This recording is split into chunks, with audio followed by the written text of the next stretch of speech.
I'm Dwayne Johnson. Big thanks to Jeffin Rodrigues, God, I hope I pronounced that name correctly, in Brazil, and his musical compatriot Barney, the Russian tabby. Beautiful plumage.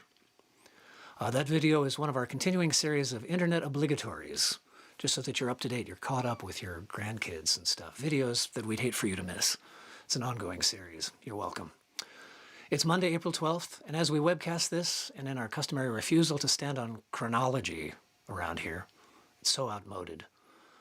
That's just one day. Today is just one day past my own dear Miss Valerie's birthday. So please, friends, a hearty round of applause for the love of my life, Miss Valerie. She's up there in the control booth. She's waving, thank you. Hi, Miss Valerie. Very good. Now, we typically extend all occasions well past their due dates, but particularly as we head into this next few weeks, sort of the Sargasso Sea of calendar holidays here between Easter and Memorial Day. Are you seeing everything? Are you hearing everything? Please type in a hello. It's your old pal Stevie Coyle here. We're simulcasting tonight, so welcome to both Face Friends and YouTubers, because we're broadcasting to both platforms. Sheep and goats, dromedaries and bicamerals, cats and kitties, compadres y comadres. Welcome to the Monday Night Thing, the April 12th edition. And as always, I'm hoping you're all doing the jab and jive, staying safe and sane for yourselves, of course, as well as for the several non-you people that are out there in the world. Today is Monday, you know what that means. We're going to have a special guest tonight, boys and girls, and it's none other than Roy Zimmerman. Boy, are you in for a treat. Some of you know what a treat you're in for. Others of you will find out very soon. Speaking of which, a big and particular welcome to newcomers to our studio audience. Welcome, welcome. Perhaps here from Roy Zimmerman's Pan-American and truly international fan club, which I'm pleased to count myself a member of, a charter member of, actually. We call ourselves Roy Scouts. So thanks for tuning in, all. Housekeeping details. New viewer or repeat offender, please type in a hello if you don't mind identifying yourself. You might find old friends here online, and you might not. If you're stuck for something to say, maybe tell us where you're webbing in from. Send a virtual postcard. We're always interested to know where the faraway prize goes. How did you hear of the show?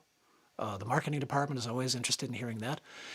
A new question this week, should we move the time up to accommodate more East Coasters?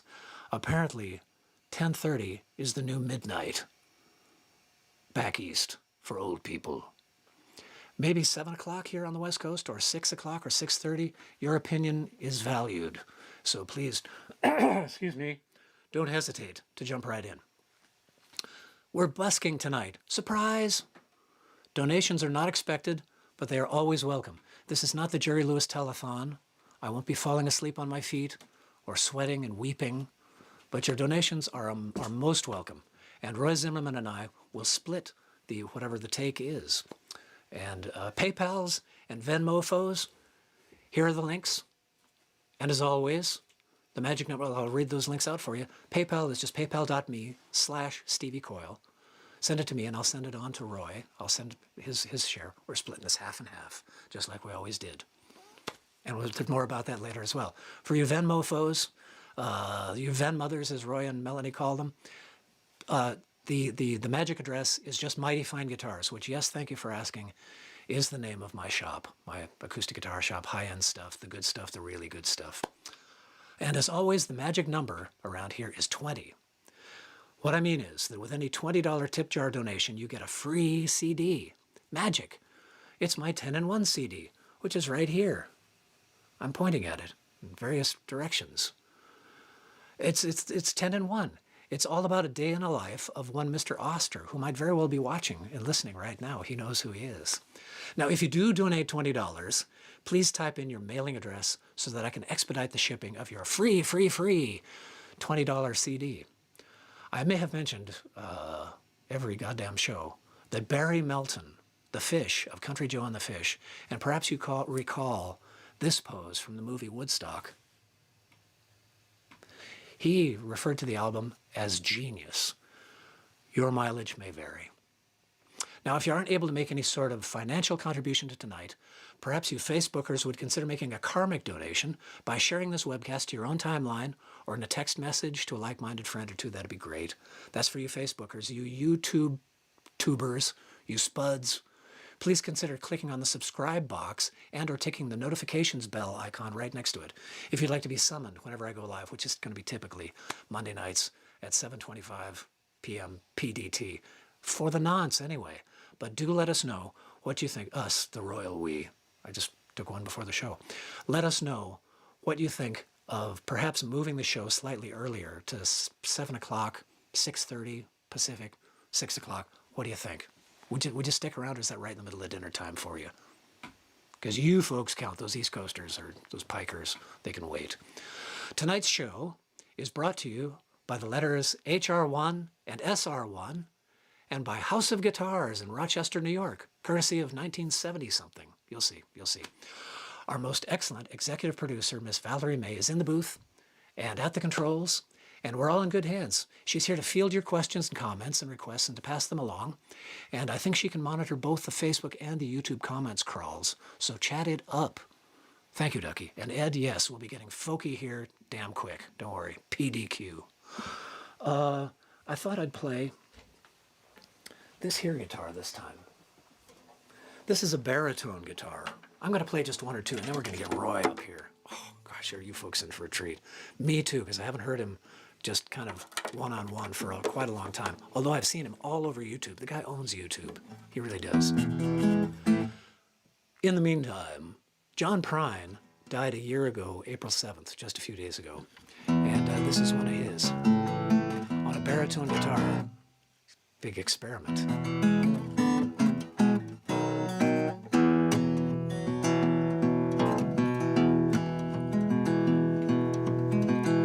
You come home late, you come home early.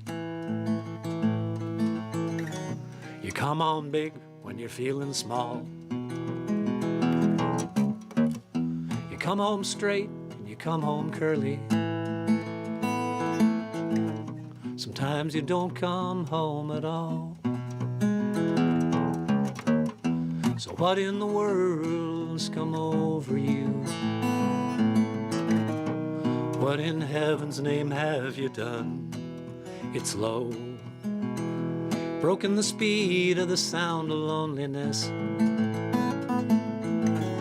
You're out there running just to be on the run. Well, I got a heart that burns with a fever. I got a worried and a jealous mind. How can a love that'll last forever get left so far behind? So what in the world's come over you? Sing along by all means, yes. What in heaven's name have you done? You've broken the speed of the sound of loneliness. You're out there running just to be on the run.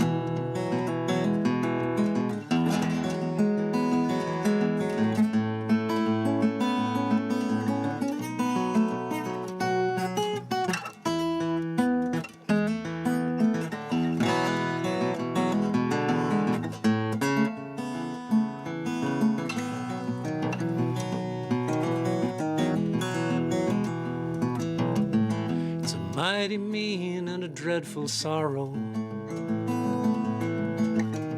cross the evil line today. How can you ask about tomorrow? We ain't got one word to say. It's the chorus, so please sing. What in the world's come over you? What in heaven's name have you done?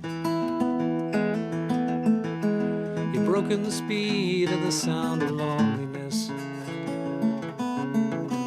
You're out there running just to be on the run. One more time on the chorus, please. What in the world's come over you? What in heaven's name have you done? Broken the speed of the sound of loneliness. You're out there running just to be on the run. Let's tag it. You're out there running just to be on the run. You're out there running just to be on the run.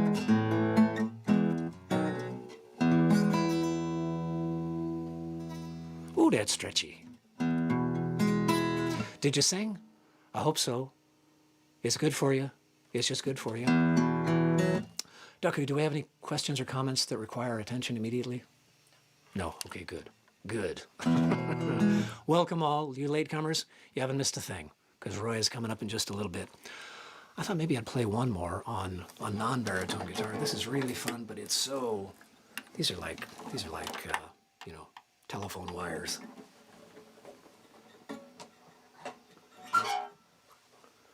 But we've had a little Dwayne Johnson Film Festival around here the past couple of nights, which is ridiculous, but boy, are we in the mood for some ridiculousness. I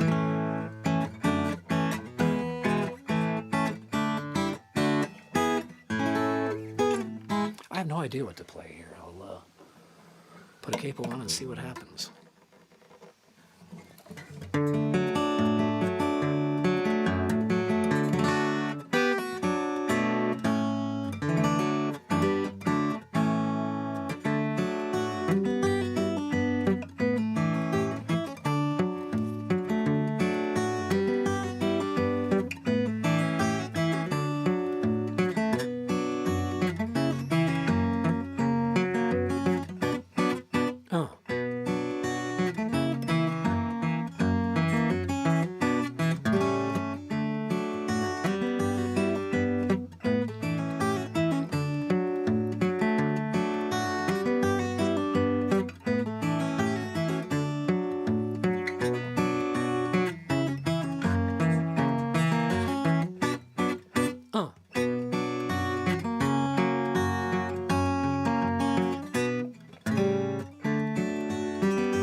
A tiny tune by Marcel Dadi. Oh, what's that? Oh, okay. I'm apprised by Miss Valerie in the booth that apparently the year 1978 is having some technical difficulties getting through tonight, it seems. Someone between then and now must be stepping on the cord. So rather than rolling our planned commercial by House of Guitars in Rochester, New York, let me use this opportunity. If you can't fix it, feature it, as my grandma used to say. Let me introduce you that are not already Roy Scouts, familiar with Roy Zimmerman, to our in-person guest tonight by way of this video right here. Like many of Roy's songs, it is eminently sing-alongable, so sing along, damn it. Hit it, Ducky. Way back when they said all men, they meant every wealthy European male. So back then to vote required being white and being rich and being male. They said you can't vote if you got no property. You can't vote if you're not free. You can't vote if you are a woman, 'cause you got no stake in democracy. Year by year, people have to ponder what the Declaration must have meant. By all men, clearly it was time for an electoral adjustment. And they won the vote for those who had no property. Won the vote for those who'd been free. Won the vote for women, and they wrote it down, it was guaranteed. They all said it's my vote, you can't deny it. My voice can't take it away. My right, I won't be crying. It's my vote, my voice, my right. My vote, my voice, my right. Woo!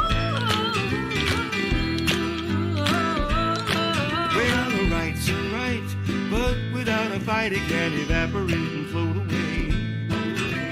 And by night, people came a creeping and they tried to take the vote away.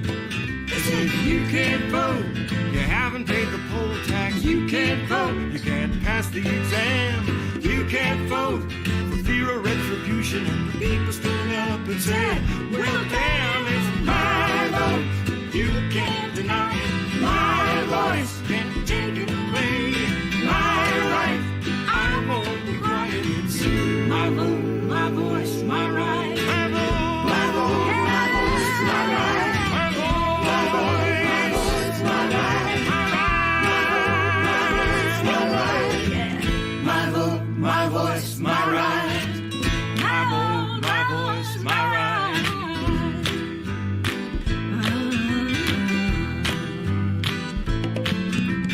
So my friends, make yourself a plan to cast your ballot, 'cause you got to vote. And beware, always in the shadow, there are those who want you not to vote. They're saying you can't vote, they're throwing away your ballot. You can't vote, they're purging the rolls. You can't vote, they took away your mailbox. You can't vote, they're rigging the courts. Say you're gonna use it, say you'll never lose it. And if they ask you whose it is, just say it's my vote. It's my voice. My right. My vote, my voice, my right. My vote, my voice, my right. My vote, my voice, my right. My vote, my voice, my right.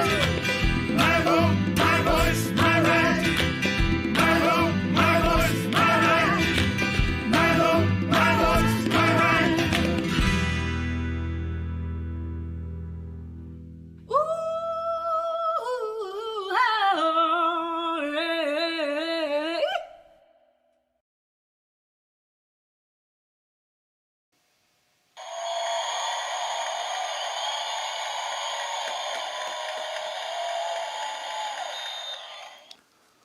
Ladies and gentlemen, that was the fellow who's coming up quick here. We've got him in the green room. Miss Valerie's gone to get him, and he'll be along here in just. That song was written before the election, but astonishingly enough, it still has tremendous relevance 3 months into the new administration. So while Miss Valerie's getting Roy out of the green room, I'm sure he's just taking one more handful of green M&Ms and bringing him down the hall to Studio A here at the Stevie Coyle Whiz-Bang webcasting facility / spare bedroom at our house. Here's the gentleman who wrote and performed that song. And please, he and I have known each other for, I just realized this, nigh on 40 years. And we've performed together as the Reagan Brothers, the original cast, the Attractive Trio, and the Foreman. I think that's all. But he and his wife Melody have co-written some truly brilliant songs and toured those songs all over the country these last many years. It has become a true YouTube sensation. Millions and millions and millions of hits. He's a dear friend and one hell of a good guy. And I'm going to do my very best to pretend I don't know the answers to most of the questions that I'll probably ask him. So help me out here, friends and neighbors, and type in any questions you'd like Roy to address. His songs are topical, so you don't have to ingest them to enjoy them. And enjoy them you will, I guarantee. Ladies and gentlemen, put your hands together and take them apart and put them back together again real fast, many times, for the one and only Roy Zimmerman. And there he is. Hey, Wah, how are you? I'm hearing it. Are you hearing it? Good, very good. Yeah. Did you find everything in the green room that was on your rider? You folks, man, are so demanding. We are. The Volkswagen bus was a nice touch. Thank you very much. Good. That's the way right there. Well, tell us, I suppose the place to start is, would you tell us who all was in that video with you? You've a number of your videos have had casts of thousands, and each one more involved and technically wonderful and compelling than the next. Who was in that last one? I recognize Laura Love, but who else have you had in there? Yeah, Laura. I mean, I want to make that a big point of that because Laura's shared duets with me on a number of videos, and she's so fantastic. Isn't she great? And a great activist and a hilarious person, by the way, and all that too. And she's been convinced at least to record. So look up Laura Love, and and that'll be good. Also, Vicki Randall played the bass and the congas on that, and Vicki Randall is also beautiful activist and singer, and spent 20 years in the Tonight Show band, but that just allowed her to do her activism really well. But the main thing is that these are virtual sing-ins. You saw that at the end, perhaps, virtual sing-ins, which means that we take video clips from people all over the country, all over the world, actually, and fold them into the video. People singing along with the chorus, clapping along with the chorus, dancing. You saw some tap dancers in there too, right along with the chorus.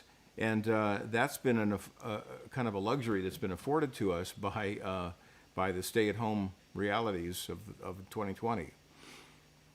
And there are some. There really are. It's Yeah. well, really good use of time there, Roy. I'll tell you what. Your other videos have featured Betty Bowers in one I saw, America's Best Christian, and Yes.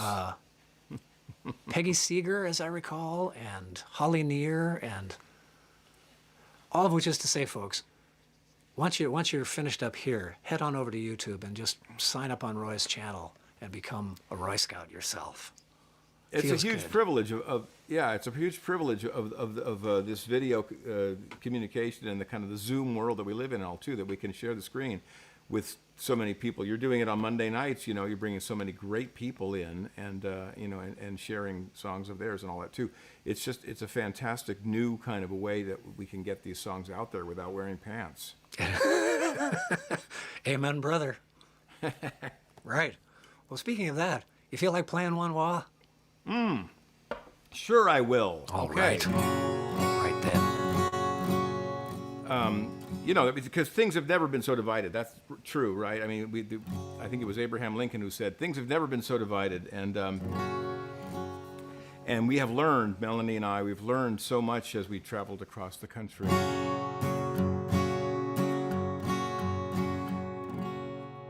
It's a big, big world, full of all kinds of people, but there's one thing we can all agree on.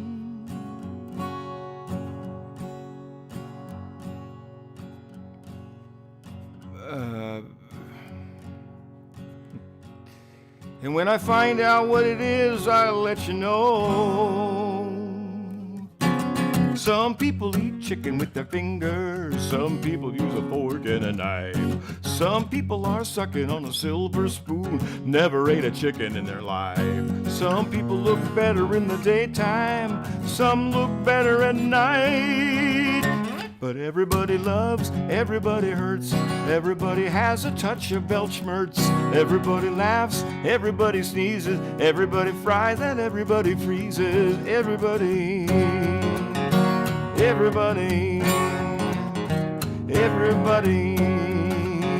is everybody else.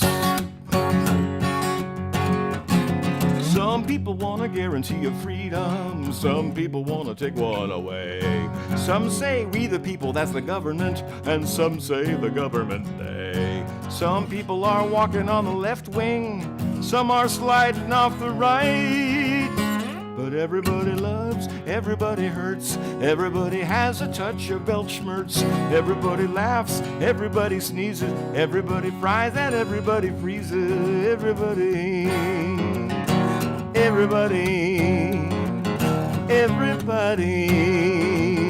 is everybody else, and everybody everywhere, lesser and greater, has a common denominator. Some people look up and see the ceiling. Some people look up and see God. Some people looking forward to a paradise. Some are looking forward to the sod. A lot of people looking for enlightenment. Some are just trying to find the light. But everybody loves, everybody hurts, everybody has a touch of Weltschmerz. Everybody laughs, everybody sneezes, everybody fries and everybody freezes. And everybody sleeps, everybody breathes, everybody starts with no teeth and teeths. Everybody eats, everybody cries, and identifies with the good guys. Everybody's bad, everybody's good, everybody wants to be Understood. Everybody falls, everybody rises, everybody on some level realizes that everybody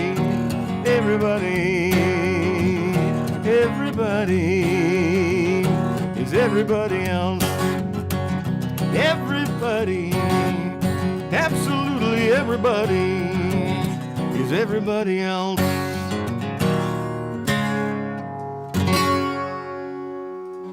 Oh, yeah. That's terrific. And you know, I got to tell you, as much as I love Weltschmerz, rhyming teeths is beyond. Hats off, Wah. That's just Okay. astonishing. Wow. And Weltschmerz, of course, means World sadness. It is that feeling of disappointment you get when you compare the ideal world to the world that we actually live in. that feeling. Right. And everybody's got that, right? Yeah. Big buckets of it. Big old buckets of it. QAnon people have that. Do they really, though? They do, don't Oh yeah, they? Yeah. That's the whole thing. Grievance is the thing, right? I mean, you know, you can define it how you will, but they've got Weltschmerz for sure. They don't even know it, though. But that's No, maybe not. you're telling them. You're trying to let them know. You're doing your bit. I'm bridging the gap. You're bridging the gap is what you do. That's what you do, bringing people together. You bet.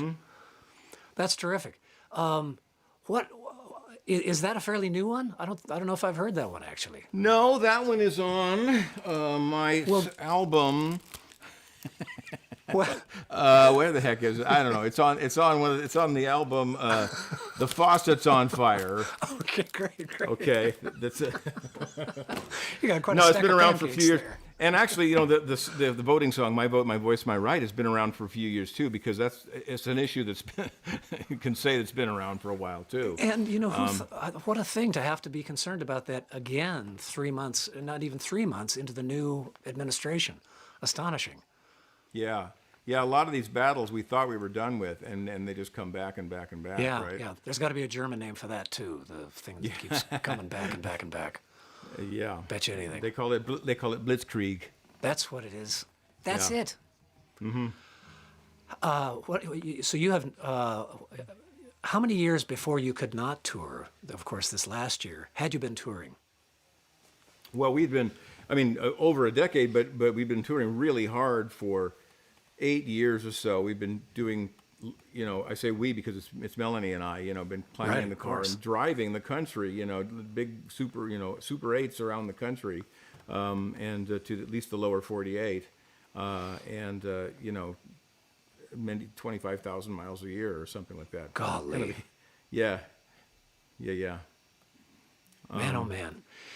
Are you going to go back to that? Do you think after this, or there's I think a lot of people have found out that things can happen online in ways we Yeah. never suspected. So what do you think? Are gonna you going to go change- back to hitting it hard like that? It's going to change a lot of things, and I will miss it if we don't do it at all. So I'm going to say yes, absolutely. We're going to hit the road again too. We love meeting the people. We love the country, first of all, and you know this because you were a touring demon for many years. You know, so yeah. you know the country is amazing, and meeting people is amazing. Just seeing what happens out there, you know, is amazing, and it's beautiful. I mean, the country is beautiful too. And getting the flavor of it, of course, and seeing the country, exactly. Although I don't know if your tour schedule was like mine. I found so often with one thing and another, the circus or the band or solo, that there was never time to go see like Mount Rushmore or the Grand Canyon. Yeah. Drove past them a million times and never had time to go see what was going on Well, there. we did a bit of that only because, you know, booking can be capricious. So if you put, you know, all your booking queries out there and a few of them fall through, then you can create holes in the schedule where you can swing over to Yellowstone or you can swing over to Carhenge or whatever it is. You know? Carhenge, excellent. Yeah, right. One of my favorites. Did you happen to catch Carhenge is terrific in Nebraska or Yeah. Nebraska? Well, is yeah, it? that's the one I'm talking about. Yeah. Exactly. Yeah. Did you happen to make it to Foamhenge in Virginia? Mm-mm. That's a great one too. All made out of light foam. You could pick up those rocks if they let you, but they don't let you. You know, you pick up those standing stones. It's great. Foamhenge. It's really great. Yeah. Right. Have you got another one for us, Wah? Yeah. I'm certain I do. Let me do one. I'm going to do one that dates back as well, but as a way of saying that things do change. You know, as a kind of as a encouragement that things do change with social activism. This is a song called "Defenders of Marriage," and it's about marriage equality. You know, and I wrote it 27 years ago when Clinton signed the Defense of Marriage Act, which you may remember that marriage is between a man and a woman. You know, Clinton said that, a woman is between a man and a marriage. It's different. But this is a song. Once again, we may be fighting this battle again too. You don't know.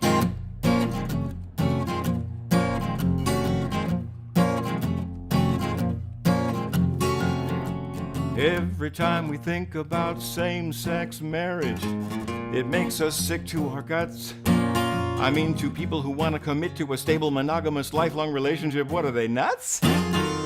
It's unnatural.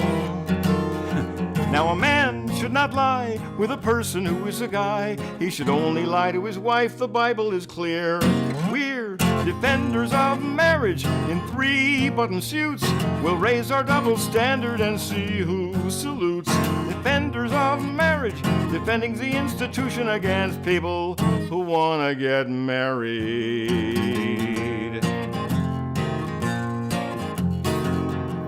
Every time we think about same-sex parents, oh my gosh, we exclaim. I mean, to people who want to provide a protective and nurturing family environment, have they no shame? It's so deviant. It's the Lord's holy word, as my second wife said to my third, that a family's based on obligation and fear. We're defenders of marriage, connubial narcs, ever vigilant and patriotic patriarchs. Defenders of marriage, defending the institution against people who want to get married. One summer evening when my woman was doing laundry, I shared a 6-pack with an old John Bircher, and oh so wisely he imparted an ancient quandary to ponder his nature versus legislature.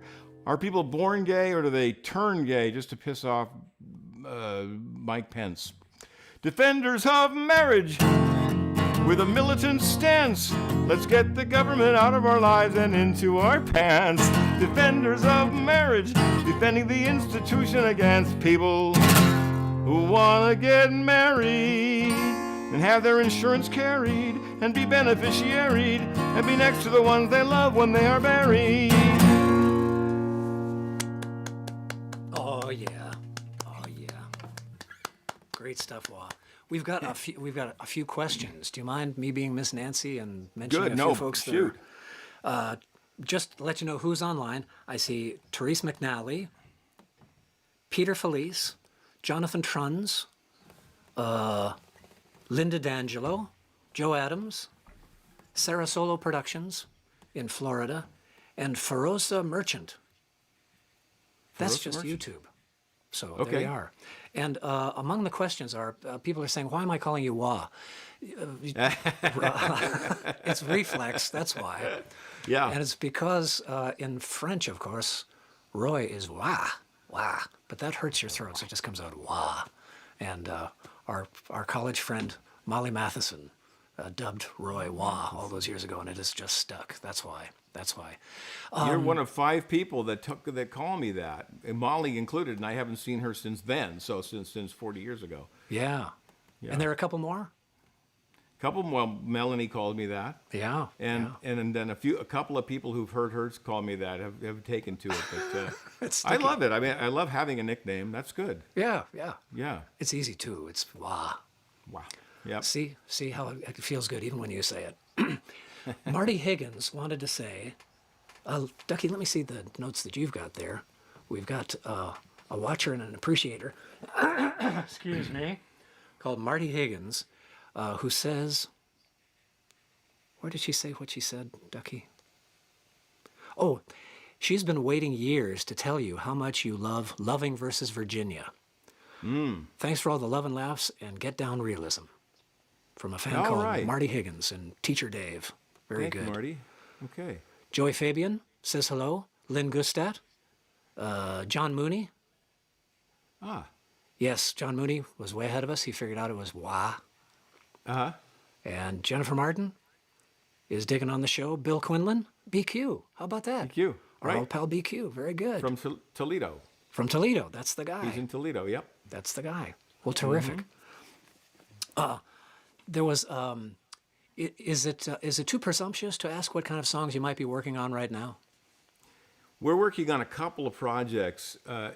It's funny because we wanted to retire when Hillary was elected.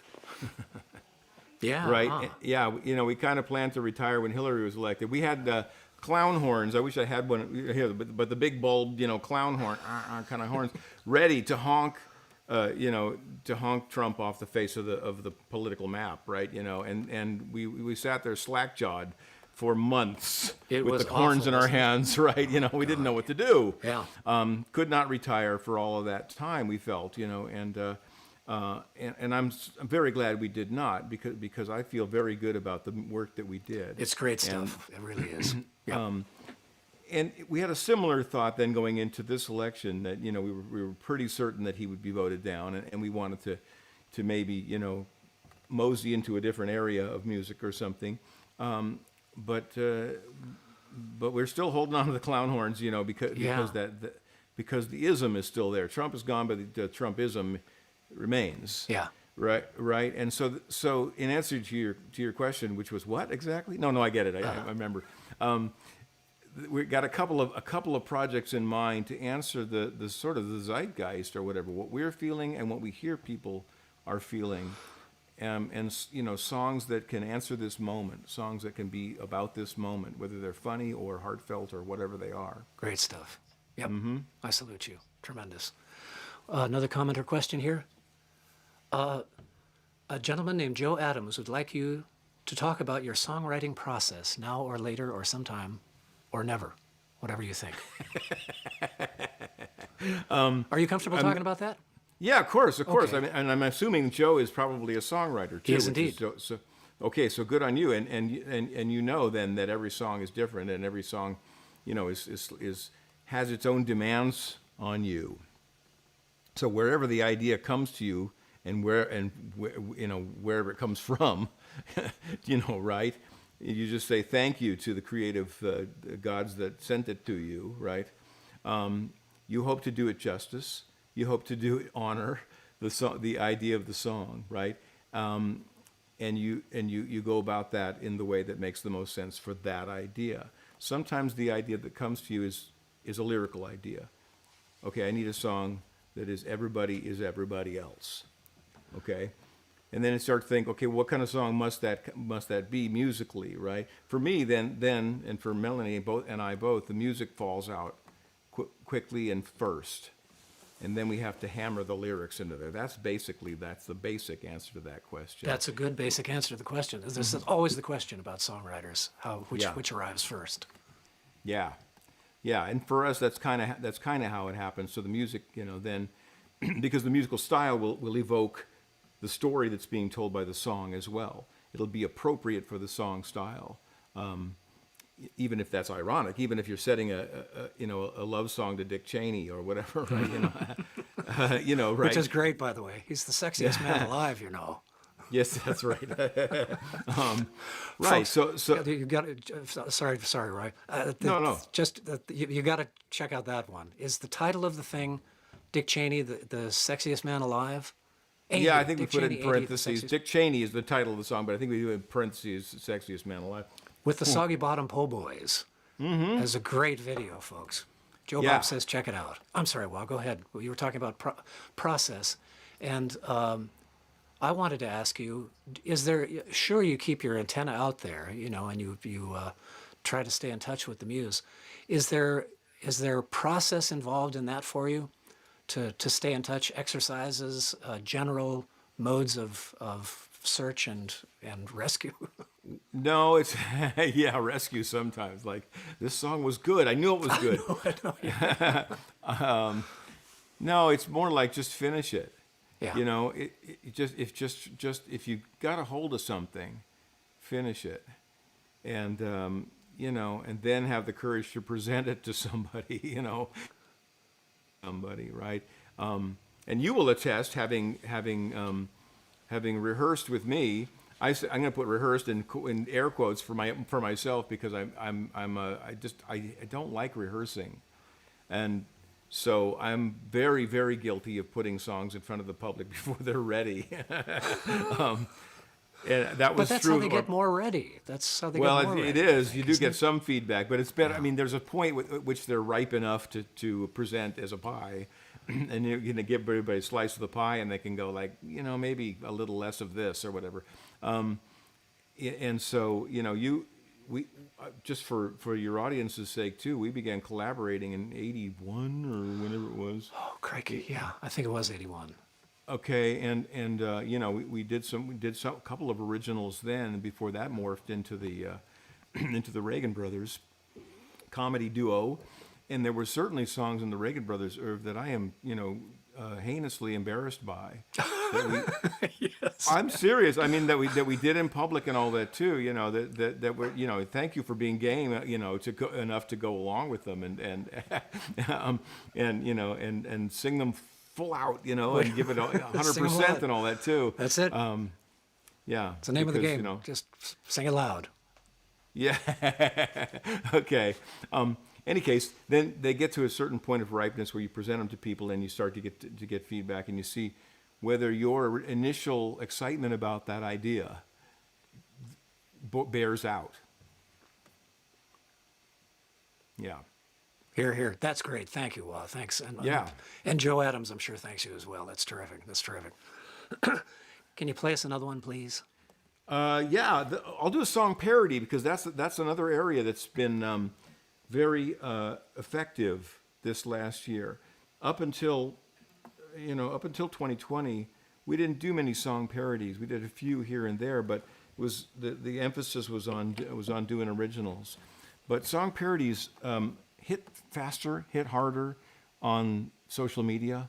Yeah. People know the song. They can get right into the political point of it because they know that what you're doing to switch it, you know, and so it's a democratic kind of a thing too.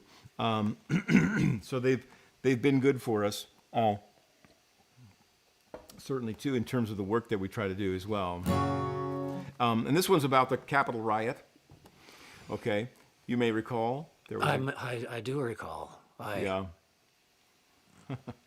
Yeah. It was an event, the depth of which we have not experienced yet, I think. You know, it's going to be years before we really make sense out of that, and about the mindset of those people who are victims. I want to make this point on your air. That's fine. Go for it. I concur completely. Yeah, they're victims too, you know, because they've been spoon-fed this nonsense, and they, you know, perhaps they were ready to hear it, you know, ready to swallow it. That may be true too. But there they were.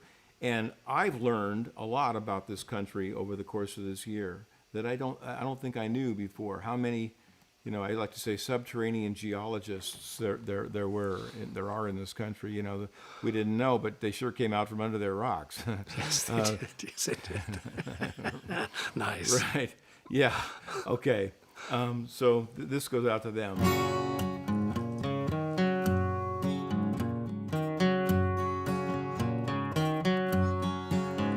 You got sunshine blown right up your ass, so you filled the halls with bloodshed and broken glass. I guess we'd say, what makes you behave this way, MAGA? Talking about MAGA. They said trial by combat, and we're coming for you. He said we're going to the Capitol, and I'll be there too. Of course course he wasn't there with you. Aghast, we say they sent you on a coup that day. MAGA,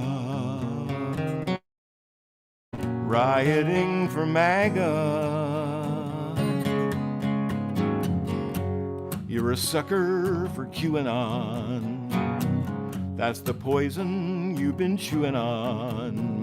It's the big lie, and it's brought to you by Fox News, the GOP, and you know who.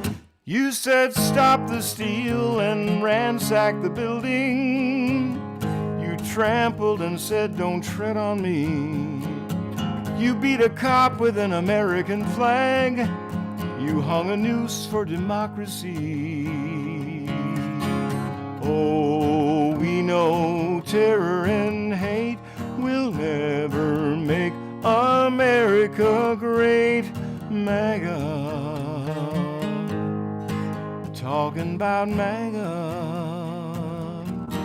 talking about MAGA. You got sunshine blown right up your ass. Now your ass is grass. You bought into MAGA. And what did you get for that? Tax cut for the wealthy, COVID, and a Chinese hat.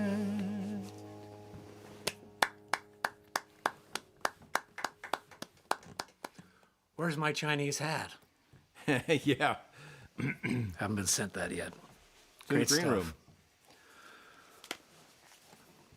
More comments and questions here.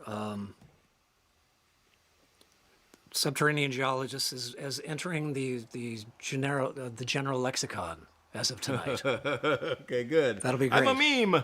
Here you I'm a are. meme. You're a meme. Yes, you. Great. And we've got hellos from Mexico. I think that probably wins the faraway prize. I'm always interested to see where people far away in from. Great. Good. Great. Now we did. Now, folks, subscribe to Roy's YouTube channel. This is what I'm saying is, as soon as you're done here, dash on over to Roy Zimmerman's YouTube channel. Sign up. You'll get there's an astonishing array of hugely entertaining videos over there. All kinds of stuff, heartfelt stuff, satirical stuff, really biting social commentary, and just high hilarity everywhere you turn. It's really great, really great stuff. Okay. There's a. Oh, hell, there's a question back there that I've skipped right over. Sorry, whoever I skipped over. Sorry about that. Sheesh. They won't know who they are. No, they won't, and nobody will, and I don't either, so it all worked out very well, I think. Great, great. Yeah. Play us another one, Roy. This is great. I'm just enjoying this so much. Yeah. Okay. Now let me think. I have to think now. Uh-oh, sorry, Great. man. Sorry. Tremendous. Great. Sorry, dude. I know. Speaking of those people, right? Okay, good. Those people and kind of what makes them tick and all that too. Yeah. You know that I'm a huge fan of country music because I was born a coal miner's daughter. Yes, Roy. Yeah. And it's real. That's why it's real stuff. I mean, the classic country music is real. Real stories about real people's lives and all that too, right? So, but it is a tool. It is a tool that's being used by these billionaire, Machiavellians, right? For crowd control, essentially.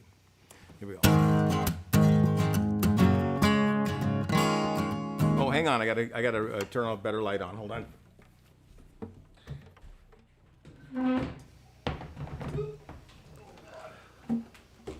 Did you not pay the PG&E, Wah? Oh, he's not there. Roy Zimmerman's YouTube channel is the next place to stop. If you can probably, I don't know if you can friend Roy up. Friend is a verb now, which is really weird. Hey there, Wah. He's coming back. Lest you suspected this wasn't live. There we go. That was terribly live. Lovely, Yeah. lovely. I was just telling folks that they can find you on Facebook as well, but I think you're all friended up. Do you have two pages on Facebook? Do you have a personal Yeah. page and a music page?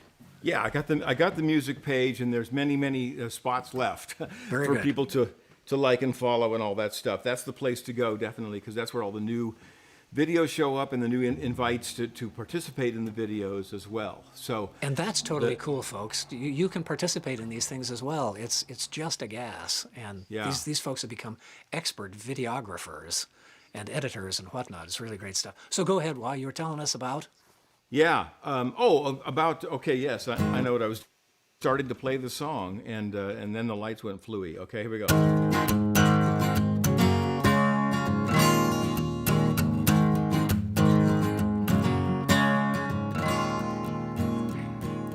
If you're running down this country and you're talking down our flag, you're walking on the fighting side of Merle.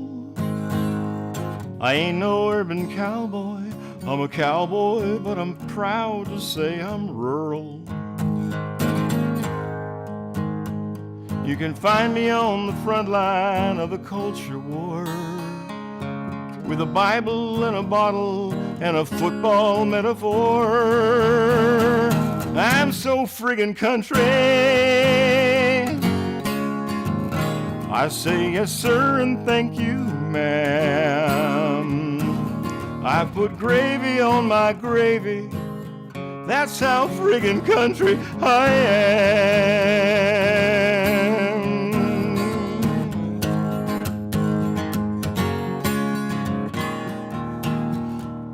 From the Stetson on my boot tips to my pointy little head,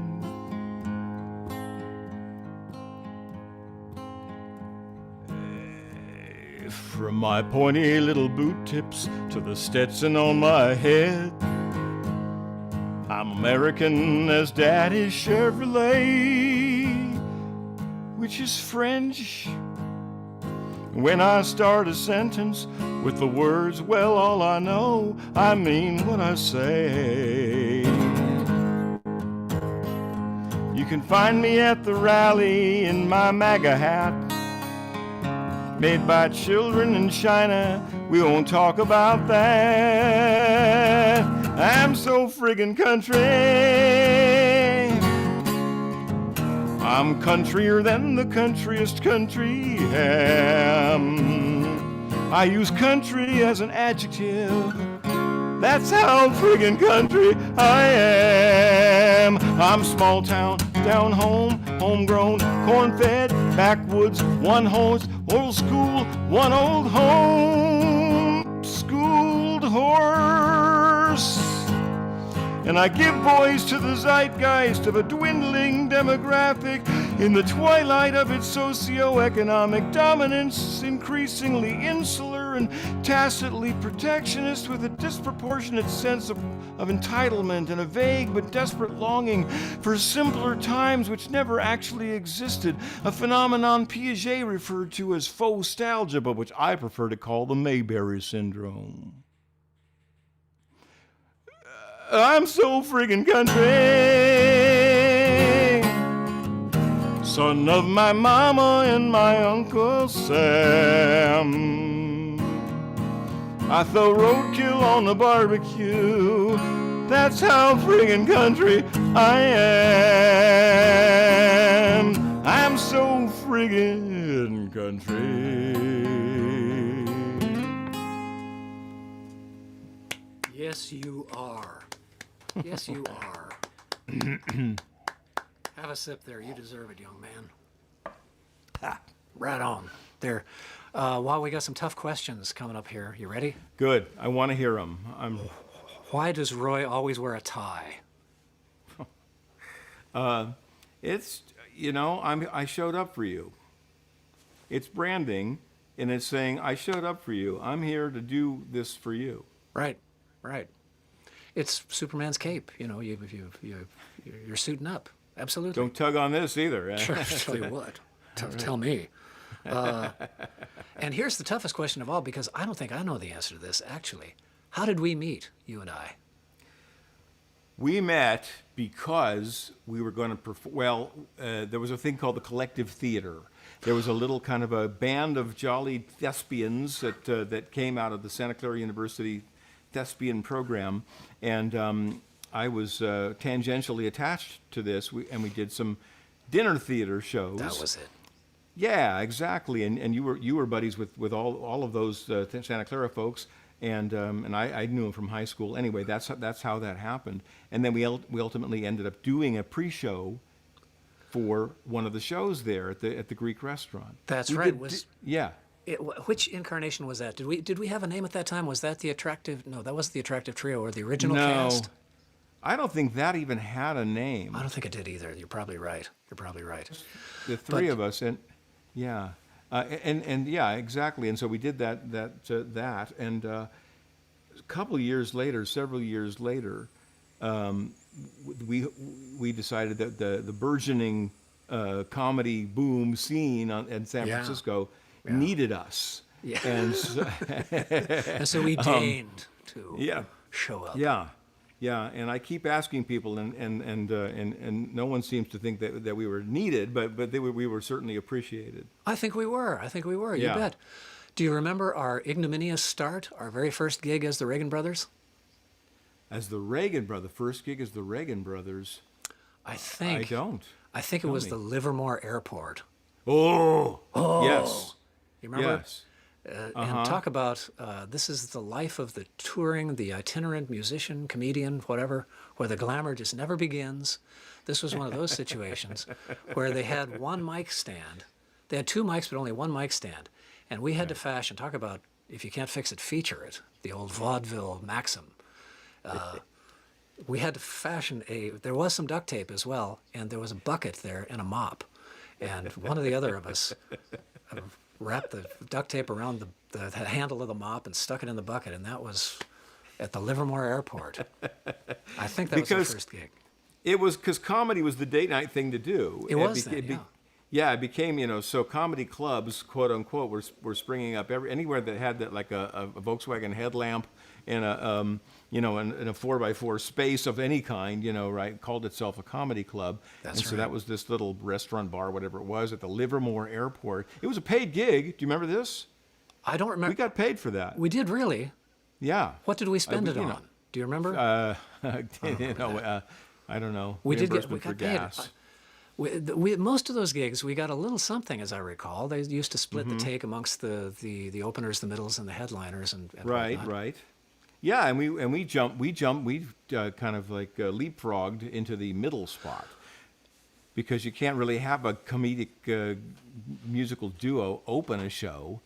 So, so we got a lot of disgruntled kind of sneers, from Milt Abel and from who Milt else? Abel. Frank Prinzi, and yeah, and some of these guys. I bless you if you're listening, but I mean, Yeah. they was necessarily they'd been on the scene a couple of years Absolutely. already, No, I like understand working the open mics and all that kind of stuff. Here comes the Reagan Brothers, which, by the way, was not a political act.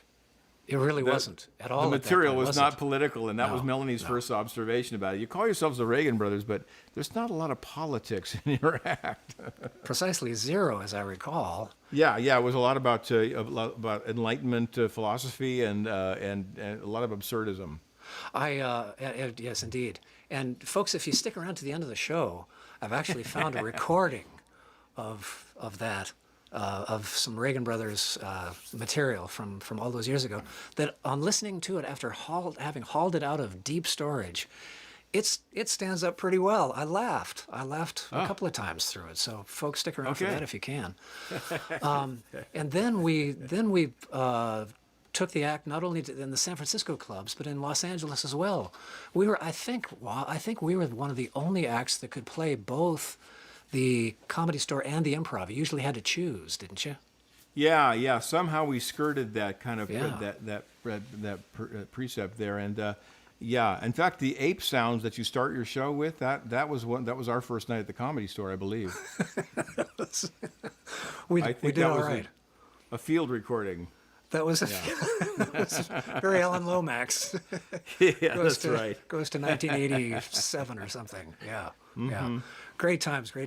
And then, of course, we worked together in The Foreman. I was in the first iteration of The Foreman, which went on into other permutations that did great things. You were recorded by Capitol Records and played for Clinton, I think, didn't you, to play for Bill We Clinton? did, yeah. It was Warner Reprise, and we made a couple Warner. albums for for them, and took the big ride. That was kind of the last days of when getting signed was a big thing, because that has totally gone the dinosaur's way.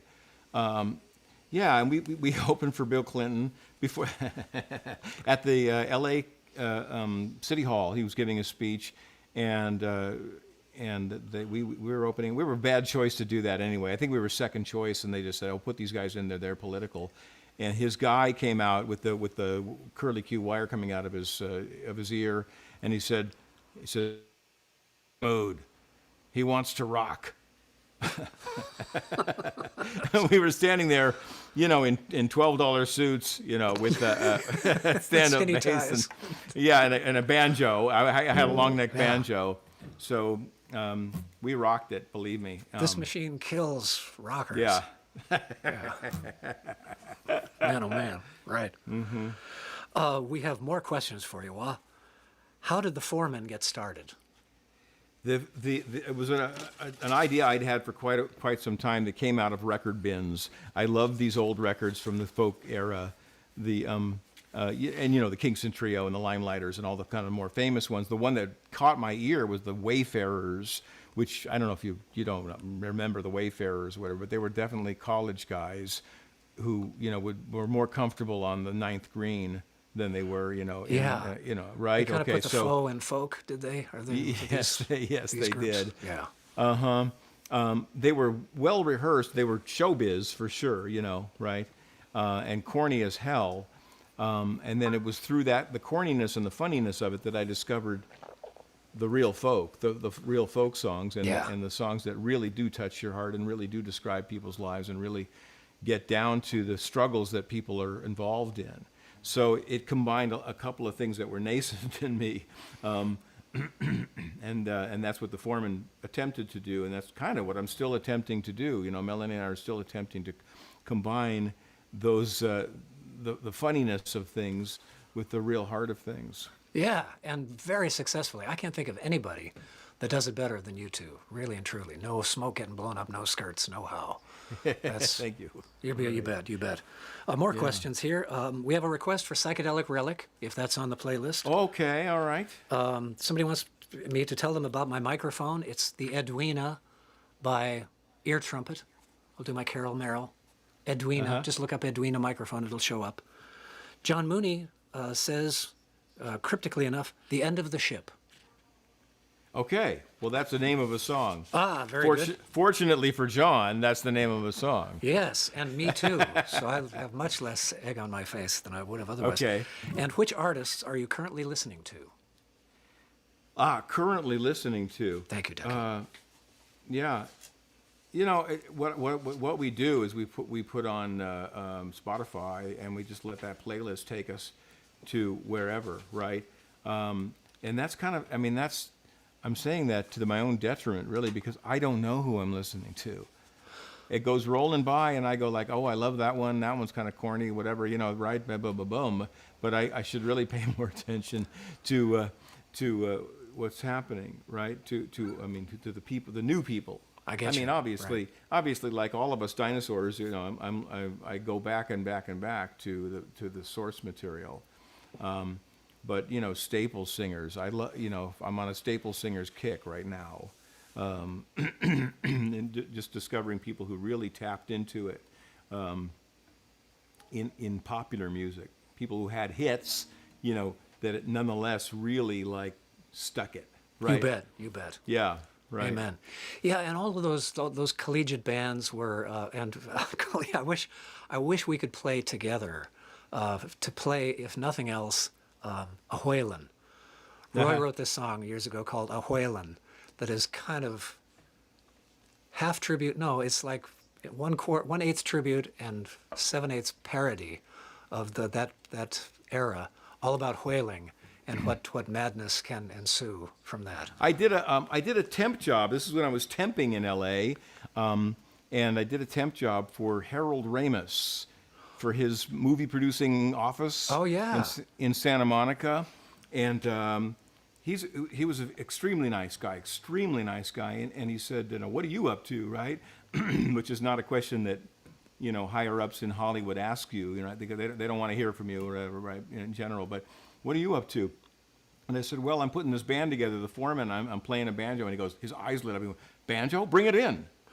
And he wanted me to bring the banjo into my temp job, and so I did that, and he was futzing around on it, and he said, that bit in, I'll make this story short, but... No, this is great, wow. In Animal House, there's the bit where they have the R&B band, you make me want to shout, take my hands up and shout, right? He said, originally, that was going to be a folk trio. And the whole joke was going to be, how stupid these, this is or whatever. We took or whatever, but we thought it would be cooler to have an R&B thing. So the whole folk trio thing turned into that one moment on the stairs where Belushi breaks the guy's guitar up. Right. Okay, that's the whole thing got condensed down to that one gag. But he said one day, we're both futzing around with the banjo because I was just learning it too, and he said, what you should write? You should write a wailing song that gets grosser and grosser as it goes along. Oh, great. Harold Ramis, no kidding. Mm-hmm. And I never knew that. I should write that. Yes, I should definitely write that. And that's exactly what happened. Yeah. Is there a recording of that on out there in the world, either online or on disc? I don't have it. I don't have it to show you, but yes, the Best of the Foreman. If you go to my website, which I'll put a plug in for right now anyway, royzimmerman.com, there's the Best of the Foreman is an album we put out, and Waylon is certainly on that album. As you are, you play a part on that album. You play Huddy Ledbetter. Musicologist. Yeah. Or no, you play Lenny Hudbutter, actually. Hudbutter. Yeah, that's what we called you on the record, right. Lenny Hudbutter. Right. Doing a kind of musicological preview of the Foreman's greatest hits. That's right. It was great fun, too. It was really great. Do you know, I did temp work for, what a stark contrast your experience with Harold Ramis was. I did some temp work back in those days for Bert and Bert Productions, which was Bert Convey and Bert Reynolds. Never got a single civil word out of either of them. Nothing. Certainly nothing. If I had said banjo, I would have been thrown. I would have been defenestrated momentarily. Yeah. So, yeah. Huh. Well, Wah, do you have Psychedelic Relic for the fans? Yeah. How much time we got left? Oh, we got lots of time. We got nothing but time. Okay. Where are we in time here, anyway? Yeah, we got time for a couple more. Sure thing. Okay, sure.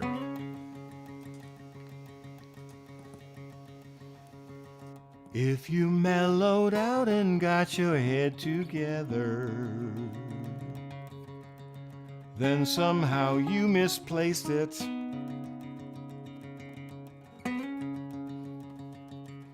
If you meant to put an end to hate and war and poverty and prejudice and people who dress in too tight leather, but you spaced it. If your friends are grateful you're not dead, you're the only one on your ward who remembers what the dormouse said.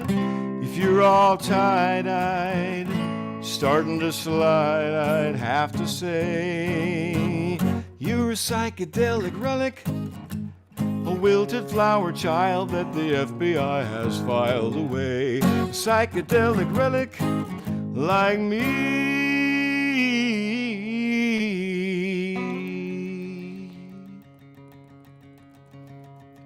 If you stop to wonder who you really are, and it takes you a minute,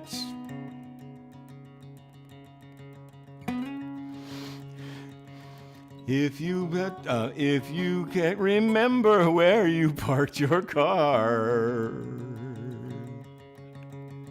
and you're in it, if you tuned in, turned on, and your teeth dropped out. If I say yellow matter custard, semolina pilchard, sitting on a cornflake, crab, a locker fish, and you can tell what the hell I'm talking about. 8 miles high, you wonder why you have to pee again. You're a psychedelic relic, Lost in a purple haze, I can see it in your paisley eyes. Psychedelic relic, like me. And if you take a step outside your mind, and you get locked out and left behind, stuck in a mental Mississippi, if you have yourself a real bad trip, and if you get busted in your hip, and now you're an artificial hippie. If you prefer hallucination to the nation as it is, you're a psychedelic relic. You're a psychedelic relic, quite rightly. You're a psychedelic relic. Sing that with me, won't you? You're a psychedelic relic. You're a psychedelic relic. If your turn signals go left, right, and flashback, you're a psychedelic relic. If you have to bring one of those inflatable donuts to the sit-in, you're a psychedelic relic. If you're waiting for the acid to kick in, and what kicks in is acid reflux, you're a psychedelic relic. If you still believe in peace and love, you're a psychedelic relic, like me.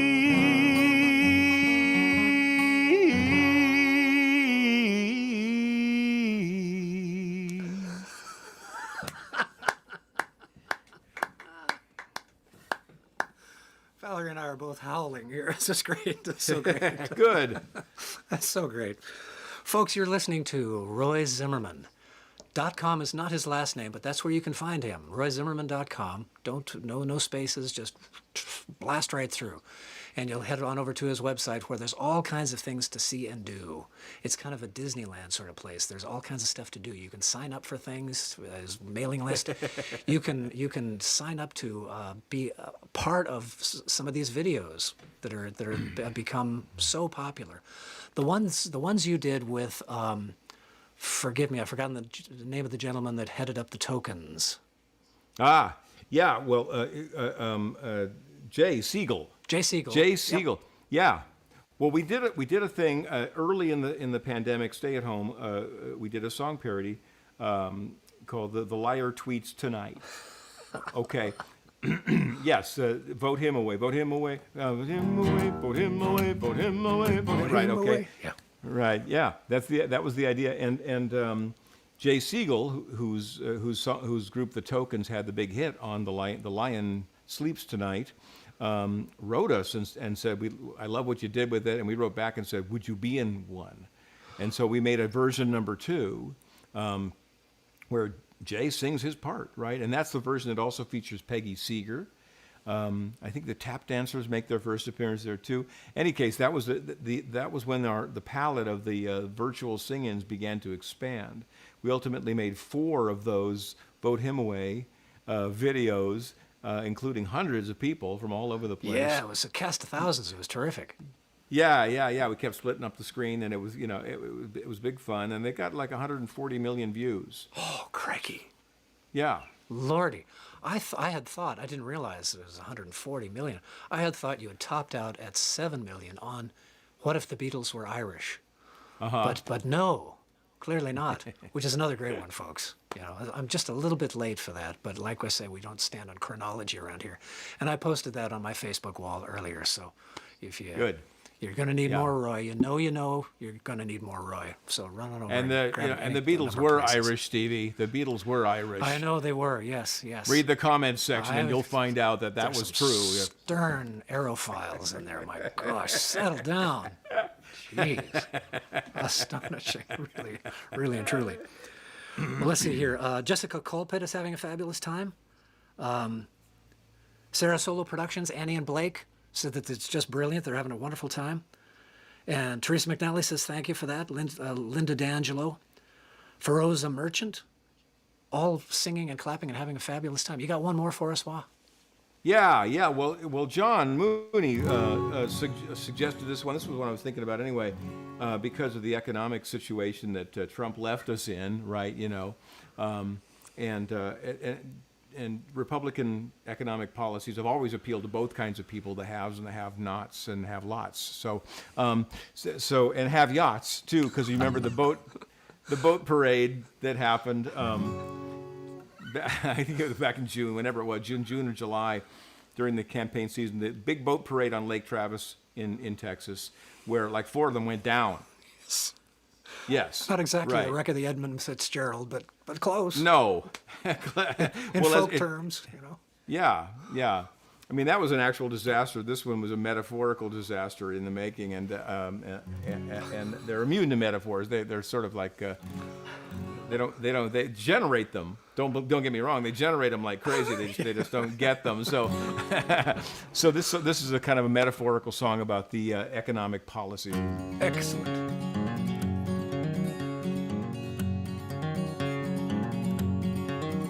Oh, we sailed the roiling ocean, took her at full speed. Who could have known an iceberg would so rudely intercede? Here's a toast to present company, the people of refinement and renown. On the end of the ship that's rising while the other end goes down.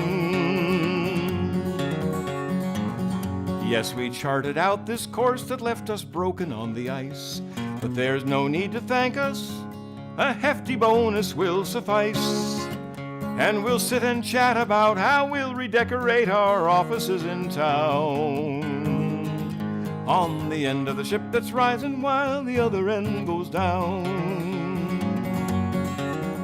Oh, and where the hell's that cabin boy? My shoes could use a shine. The silver's not been polished, and it's nearly time to dine. In the waves so far below, the bobbing heads look like the jewels in Neptune's crown. On the end of the ship that's rising, while the other end goes down. And we're upwardly mobile until we go below. There's a chilly breeze arising while we make our way up top. Steel our courage for another dangerous photo op. And we'll laugh and laugh and laugh, but when the cameras roll, we'll don a solemn frown. On the end of the ship that's rising, while the other end goes down. And we're upwardly mobile, no one we know below. Do I hear some faint complaining, somewhat muffled by the tide? Do they say we're out of options? Well, there's always suicide. There's a joke we tell among us where we call our economics trickle drown. Must have been my delivery. On the end of the ship that's rising, and we're upwardly mobile until we go.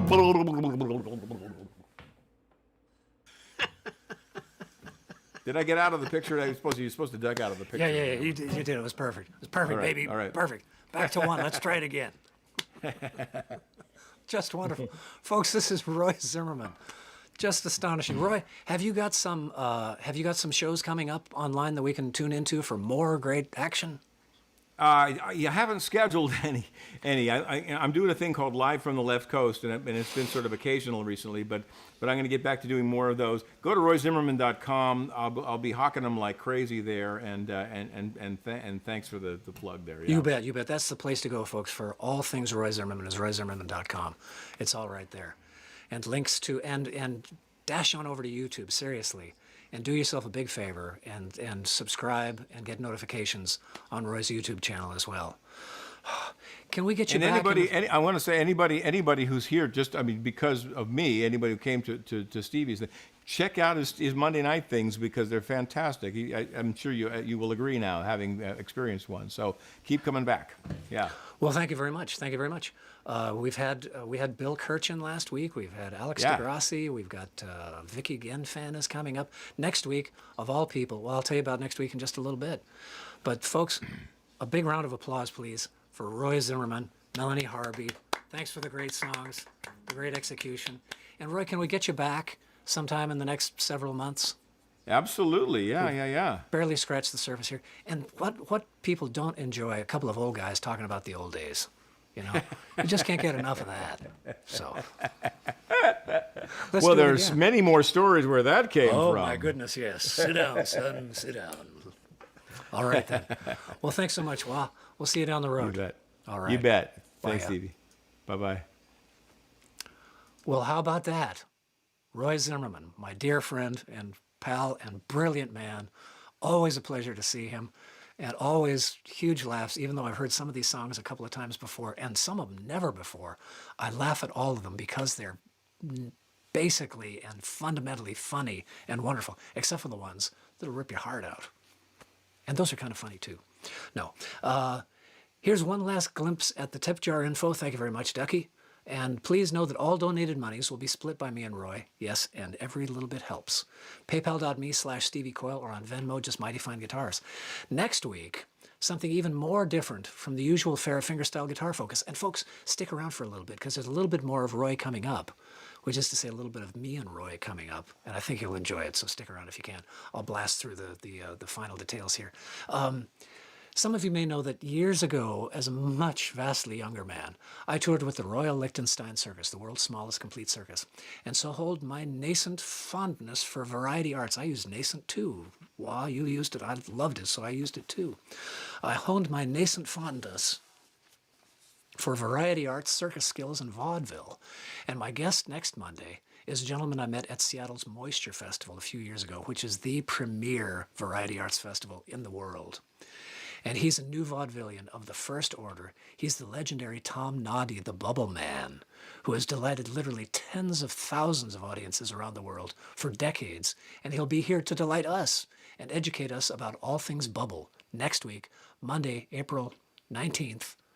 And on to the spring and summer, you'll find here on the Monday Night Things, fingerstylers Mark Lemaire, Eric Lugosh, Michael Chapdelaine, Kinlaw Nelson, just booked, Nate Lopez, Vicky Genfan, and Peppino D'Agostino. And now you've done well, folks. You've done very well. It's time to say goodnight. Good night, sleep tight, dreams, sweet dreams. Oh, geez, wait a minute. You know what? YouTube and Facebook algorithms have been cranked up to extreme, so it's probably best not to tweak the noses of the copyright infringement gods. So we'll just leave that right there. But by all means, stick around for the closing song, which is an early offering from the Reagan Brothers, Roy and me, during the great comedy scare of the late 1980s. And shortly after Tipper Gore, bless her pointy little heart, pointy little head, bless her heart, as they say in Texas, started having parents' advisory stickers stuck onto record albums.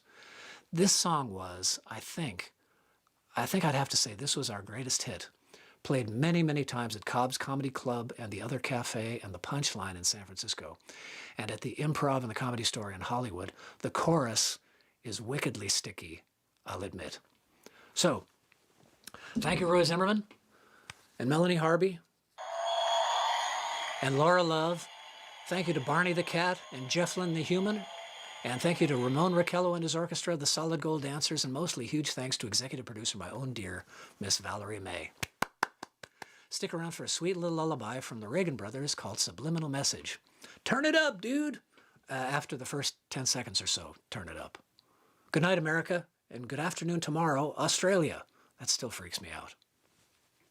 A horse is a horse, a horse, a horse.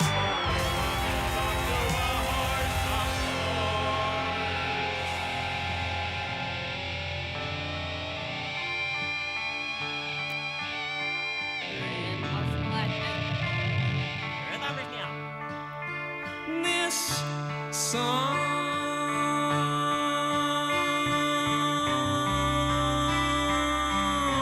has a subliminal message.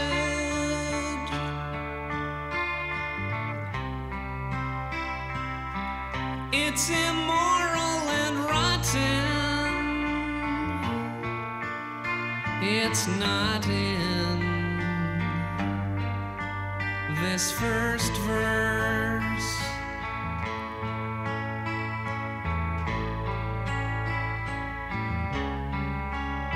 This song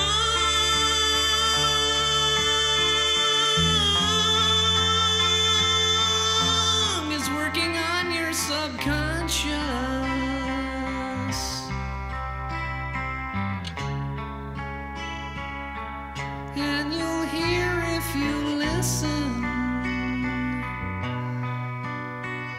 it's missing. Thropic and perverse.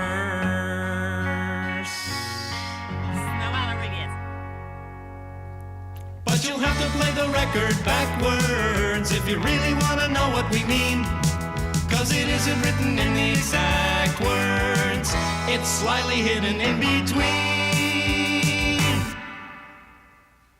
Worship the devil, take lots of drugs, develop a reckless, irresponsible attitude toward society in general, And cuss in public.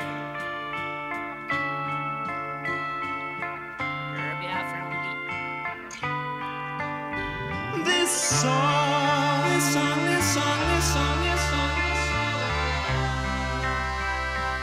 is laced with gratuitous sexual innuendo.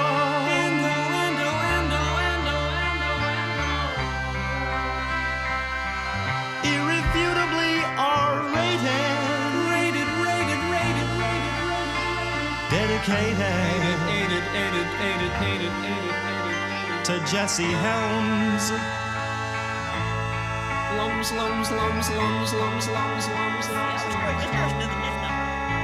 This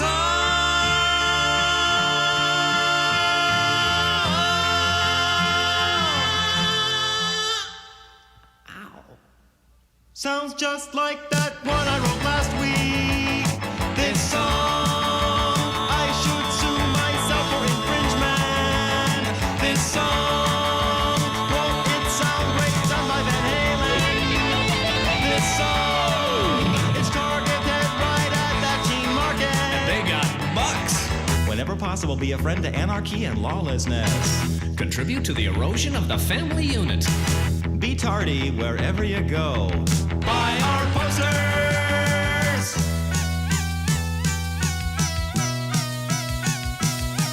But you'll have to play the record backwards, and you'll find your understanding improves. 'Cause it isn't written in the exact words, we slipped it in between the grooves. Worship the devil, take lots of drugs, develop a callous and insensitive demeanor when addressing your elders. Develop a wholesale disregard for all the fundamental principles of capitalism. Develop a lackadaisical flippancy in the face of imminent nuclear annihilation. And cuss in public. Worship the devil. Cuss in public. Worship the devil. And buy our posters. Rachel McJagger. Not to mention our t-shirts. And new from Helco, the Reagan Brothers Satanic Surfmobile. Reagan Brothers action figures sold separately. Worship the devil. And cuss in public.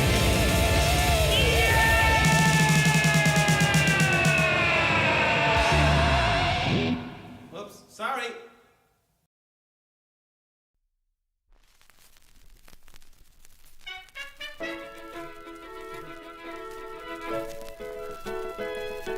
Make love with a guitar if you should meet her, sweet senorita. Romance with a guitar, and when you find her, the strings will bind her.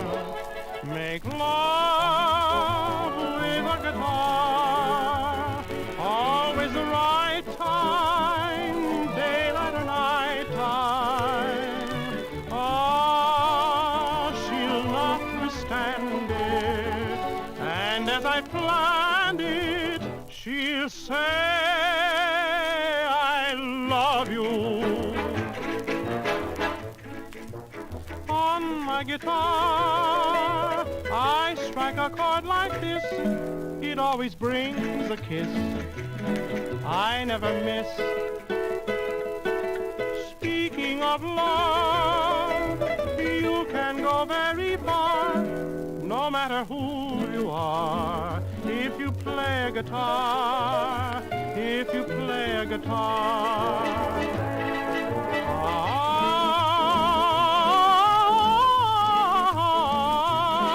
I always get a kiss, I never miss.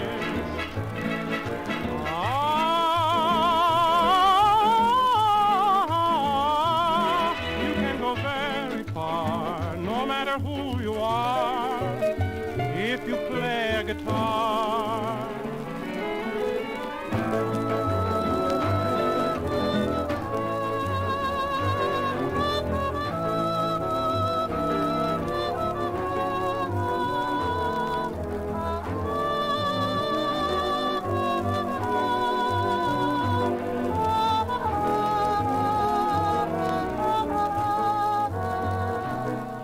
Make love with a guitar, always the right time, daylight or night time.